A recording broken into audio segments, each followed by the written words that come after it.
Thoughts are things. Almost 30 years ago, my first mentor, Dr. John Whitney, he's a chiropractor, you probably don't know him.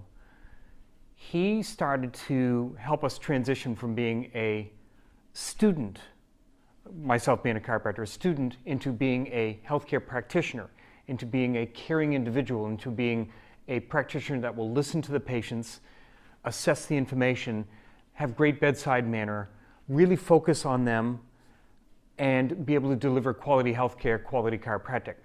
He used to he was playing pieces for us, cassette tapes back then, of course. And one of the first people that I started listening to about personal development was Earl Nightingale. I've mentioned Earl Nightingale before. And Earl Nightingale himself discovered, after years of study, he came to one major conclusion in his life, that we become what we think about. We become what we think about. And I heard that almost 30 years ago. So that's why I'm telling you right now, thoughts are things. Having the ability and the awareness to control our thoughts in any situation is so important and so critical. When it comes to your overall health and wellness, I am more and more talking about this in my practice and to people in general, that if we take control of our thoughts and understand that I am going to heal from this, I'm going to have ideal health, my body has the capacity and power to heal from just about everything if I understand that and accept that, and I really believe inherently that that's the case, then people do heal.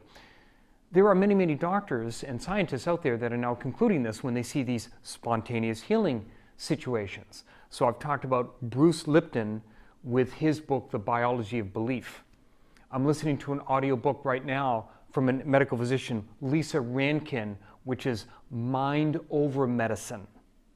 Dr. Kim Duramo basically has a mind-body practice, even though she was traditionally educated as a typical medical physician.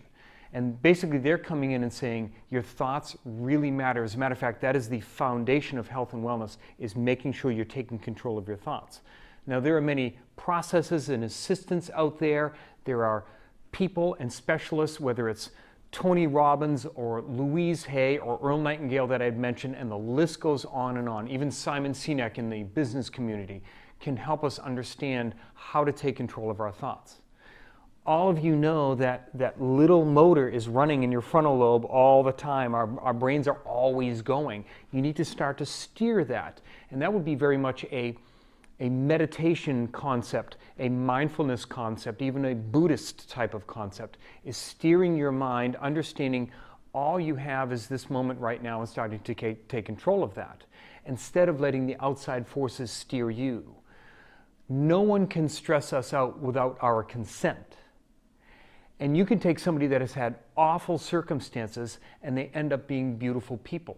An idea of that would be someone that has gone through the Holocaust and actually lives through that. And they end up having a very enriching, fulfilled life full of love, compassion, forgiveness, and kindness. Now that's a hugely extreme example, but if somebody can do it there, if somebody can be a prisoner of war for 7 years and then live for decades afterward and be a role model of peace and love and compassion and gratitude, then we can certainly take the day-to-day stressors in the richest land ever to be known. We can handle those, and we can also be beautiful people. The concept is, and I want this to just ring around your head, this has been bouncing around in my brain for 30 years, that thoughts are things, and we become what we think about. I'm Dr. Scott Fuller.